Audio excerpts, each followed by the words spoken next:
To all the non-believers, non-believers, non-believers, non-believers, non-believers, non-believers, non-believers, non-believers. What's up, y'all? This is Jay Varsity, and this is episode 33 of NBA Talk Playoff Edition.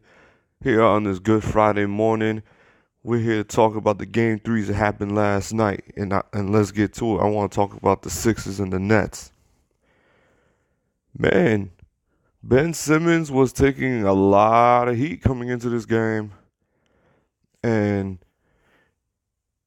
I thought Ben Simmons was gonna try to do some extra stuff, try to be like extra aggressive, but he came in and played his game. Now, mind you, the Nets they wanted to come in, they just wanted to start gunning, shoot a bunch of threes, and trying to blow the game over, they're trying to put the game away early. But Ben Simmons, he slowed the game down. He literally picked them apart. I don't know what you guys saw, but for me, I saw Ben Simmons pick them apart, and he wasn't alone. Tobias Harris came out and just straight balled. He couldn't be stopped. I felt like them two alone just picked apart the Brooklyn Nets. Shout out to LeVert. He had one hell of a game, especially that second quarter. It was a competitive game at one point until maybe just about the end of the third, going into the fourth. Then from there on, I felt like Ben Simmons and Tobias Harris just straight took over. They just took over the rest of the game. And I don't know if you guys noticed this, but I feel like I noticed something. I felt like they tried to pull a hack of Simmons last night, but it backfired. Ben Simmons was actually making his free throws, and they thought that he wasn't going to make all his damn free throws. So that backfired on them. And I don't know what Brooklyn's game plan was last night. I mean, you got Boban fouled out, so I guess that was a pretty big deal. But the game was already like almost out of reach. Like Philly was already like 2-3 shots away from putting the game away, because I didn't know. I'm gonna be honest. I didn't know Joel Embiid wasn't gonna play. I wasn't looking at my phone. I wasn't looking at ESPN. I didn't know Joel Embiid wasn't going to play. I really did not know. But for Joel Embiid not to play, and then you're going to tell me Ben Simmons comes out and gives me 31, what was it, 31, 4, and 9, I believe, if I'm correct. And then you're going to tell me Tobias Harris gives me 29 and 6 for 6 from the 3? That's insane. That's insane. And then Jimmy Butler is Jimmy Butler. He's gonna get his points, and Mike Scott. Everybody contributed, but the two main guys were Ben Simmons and Tobias Harris. The Brooklyn Nets, I don't know what their game plan is, to tell you the truth, because they gotta know if Joel Embiid is gonna be there for Game 4 or not. And to me, if Ben Simmons keeps this up, if Ben Simmons and Tobias Harris keep this up, and then Joel Embiid comes back in Game 4, the Sixers are going to be one tough problem for the Brooklyn Nets. And I could see this series already be done by Game 4, because I don't see Brooklyn winning a Game 5 in Philly. But who knows? Like I said, Joel Embiid is the X factor, because they had not found an answer for Joel Embiid.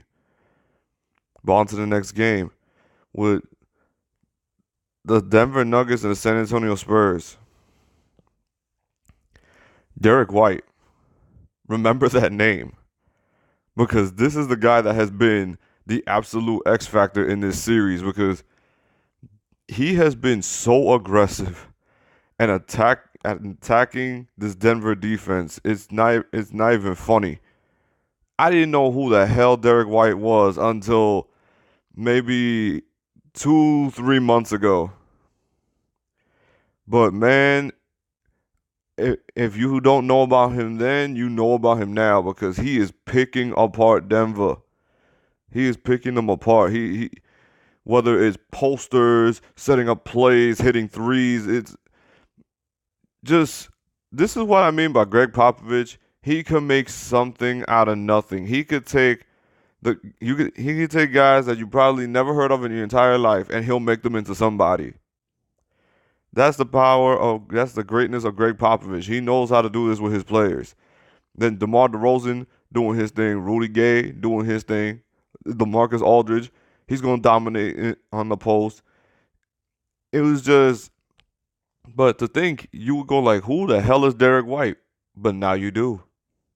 Now you know who Derrick White is, and he's taking apart the Denver Nuggets. And I hear this every year. Whoever wins Game 3 wins the series 75% of the time. So who knows if this falls in San Antonio's favor? I've gotten a lot of people telling me that they think San Antonio's going to win the series. But I'm not going to count out Denver right away either. I mean, they're the number 2 seed for a reason. But they do need to step up. They need to make smarter plays. I mean, you can't go into San Antonio and play all loose like that. You can't turn the ball over so many times. You can't try to just kill them with threes all game long. It's not going to work like that. It's really not. But yeah, the Spurs, they have been very aggressive in this series. I could see this series going 7. To tell you the truth, I really do think that this series can go 7. But yeah, it's Denver. They tried almost replicating what they did in Game 2, but it just, their shots were not falling. And yeah, it's just, again, Derrick White. He's just been so aggressive, and he's just been creating plays on the offense and the defense when it comes to the Spurs.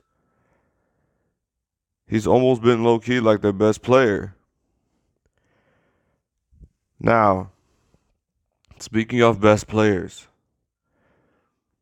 let's move on to Game 3 of the Clippers and the Warriors.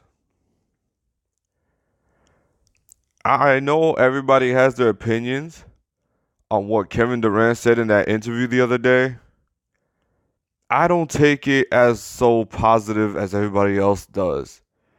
I think it was the most egotistical answer that I've ever heard. And I'm not talking about his basketball explanation. His basketball explanation was spot on how they're defending him.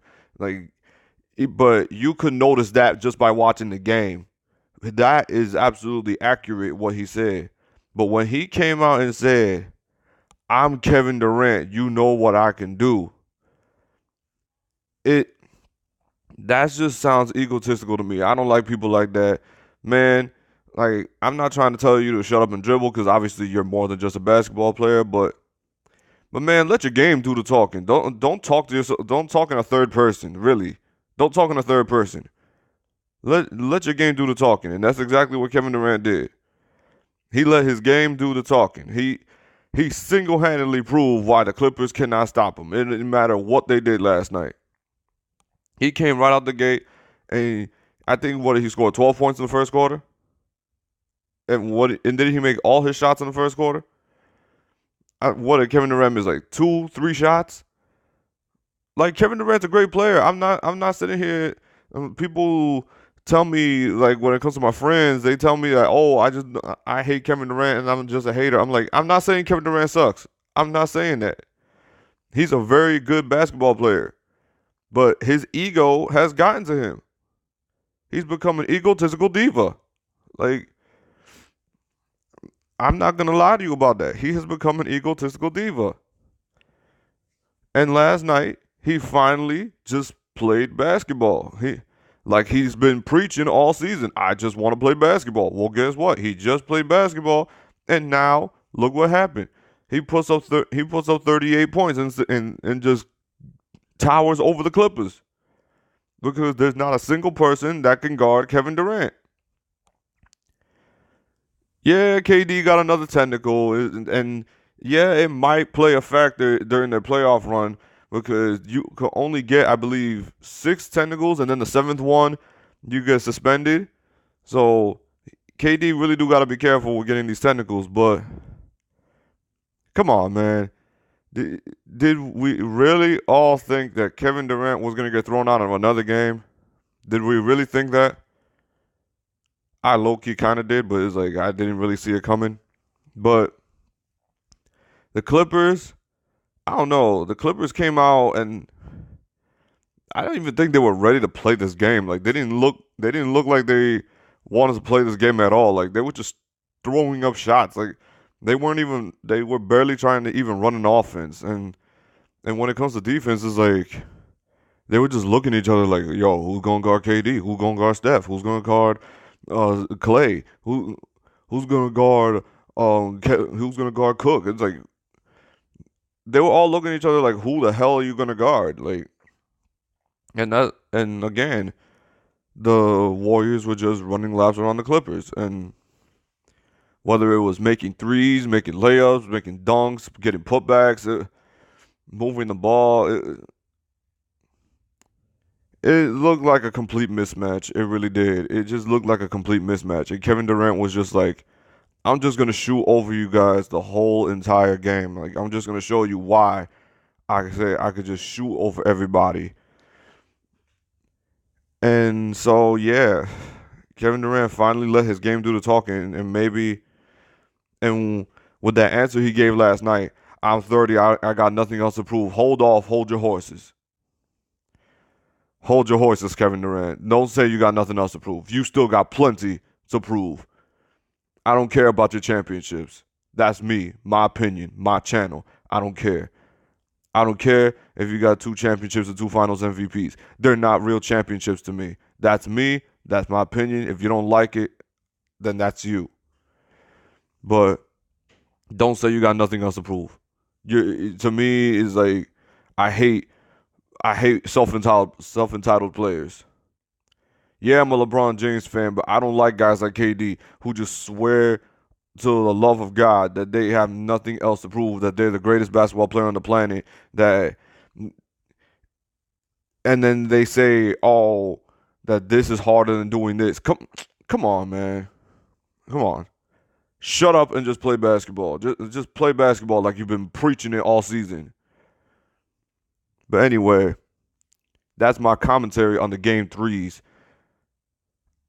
That's my commentary on the game threes from last night. That's my opinion on the game threes from last night. I think Kevin Durant, from here on out, just let your game do the talking. Because the more you talking to the mic, the more of a bad guy you sound. And that's just me. I don't care what anybody else on ESPN says, Undisputed, or any of these shows. That I will not support the egotistical personality that you are developing. But as long as we're talking your game, you're one of the best in the world. Not the best, one of the best. Anyway, that's me. That's my opinion. You already know. This is your boy Jay Varsity. Hit the bell, comment, and subscribe, and I am out. Peace. We got some non-believers out there. Make believers out of non-believers. Make believers out the opposite.